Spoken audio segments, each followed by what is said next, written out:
You are watching just motivation. You could do them in the morning or at noon or at night. You could do them twice a day even.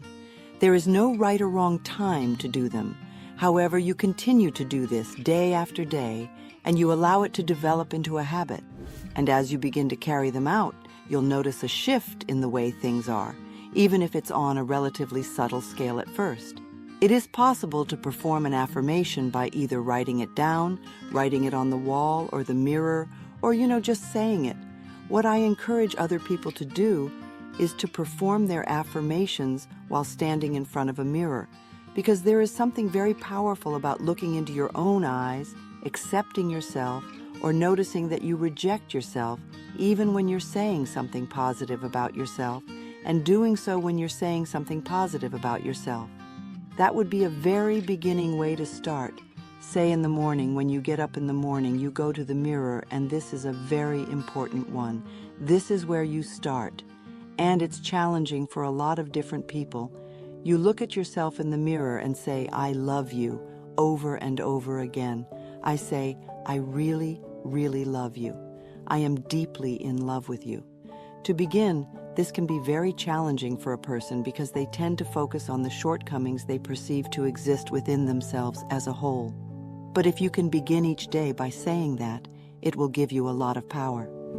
Don't forget, I'd like to think that the universe is listening to everything you say, as well as everything you think and say.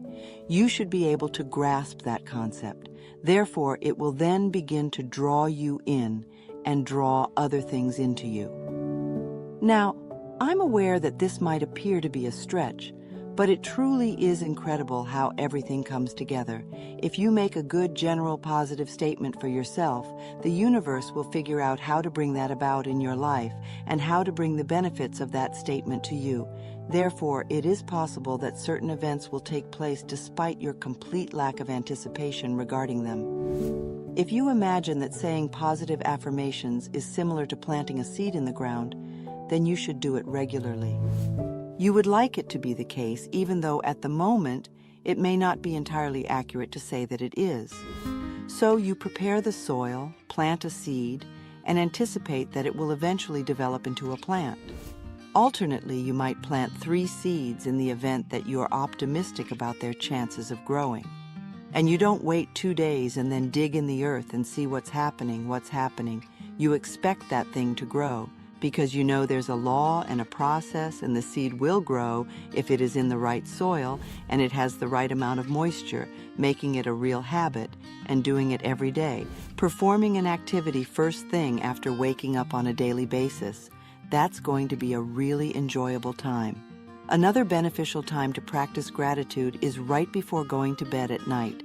It has a significant impact. If you are grateful for what is good in your life, then more good will come into your life so that you can continue to be grateful for it. This is why I always say that the universe loves gratitude. The more grateful you are, the more good will come into your life. And it's like, if somebody gives you a present or gives me a present and I say, oh my God, I hate that color that doesn't fit. Or if you say the same thing to them, you should also know that individual will never again consider buying me a present. But if you say things like, oh, it's wonderful, thank you, and I really adore it, it's great, then that person will most likely want to buy you a present every time they come across something that they believe would be something you would enjoy. And the same thing can be said about the universe. Being grateful is very attractive to the universe. One day, much to my astonishment, I realized that if I helped people learn to love themselves and truly accept themselves as they are, we didn't need to work on problems because it was almost like a miracle. This was one of the things that blew my mind when I made this discovery. Everything appeared to just vanish into thin air. People have a hard time with it because we are socialized to believe that we are not good enough and that nothing is in its proper place. I am reminded of the many occasions on which I questioned other people by asking, well, what exactly is wrong with you? What have you done that is so terrible that you can't accept yourself? And why is that? I've asked this question countless times, but I've never once received an answer that made any sense. You should know that they could respond with something like, I'm too fat, well, so. But when you talk about loving yourself, A lot of people think that that's vanity, when in reality, it's not really anything to do with that at all. It has nothing to do with it at all. This is a narcissistic response. But to genuinely care about you and to recognize the significance of the fact that you are a living being. It's almost as if in the Bible they would tell you that because you acknowledge the fact that you are a child of God, you are without flaw. But even if you are not a person who believes in the Bible, if you are able to acknowledge that you are a self-worth being, and if you can truly recognize the value that you bring to the world, then you will begin to treat yourself differently.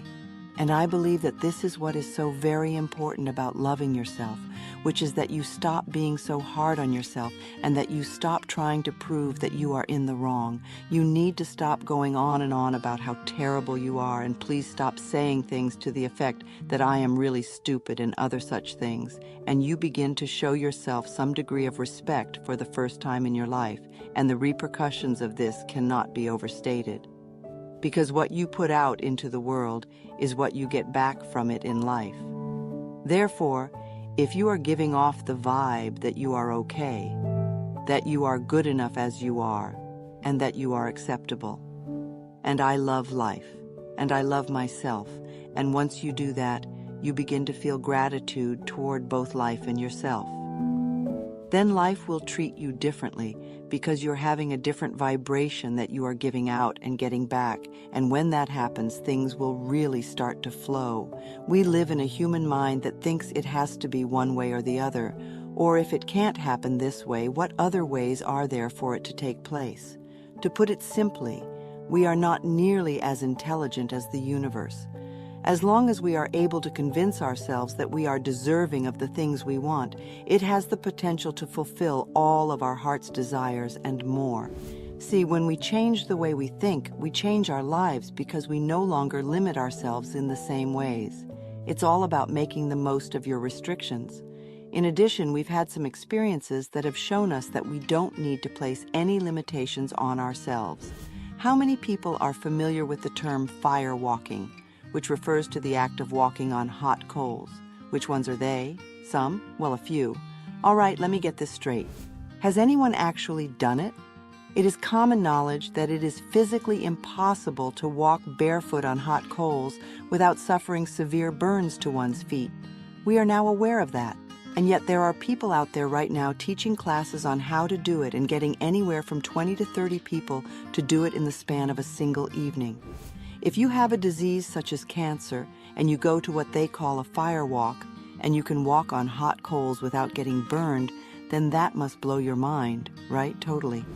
In that case, it seems reasonable that you could eliminate a relatively minor problem like cancer, given that we are currently in the process of moving beyond our previous limitations. Everyone has the same goal, which is to locate the part of themselves where the bumblebee resides. I'm not sure if you have them in your location. However, here in the United States, we have an insect that is known as a bumblebee, and it's a little bee that packs a lot of fat. It has tiny wings that are relatively short. According to scientific research, the bee in question is unable to fly due to the fact that its body is too large for its wings. However, the bumblebee is unaware of this fact, despite the fact that it travels all over the place. The bumblebee is not the limiting factor in this situation. The limitation lies in the interpretation of scientific data, and each one of us possesses that place within us that allows us to accomplish things that we did not realize we were capable of. But in order to do so, we just need to give ourselves a chance. This has been Just Motivation.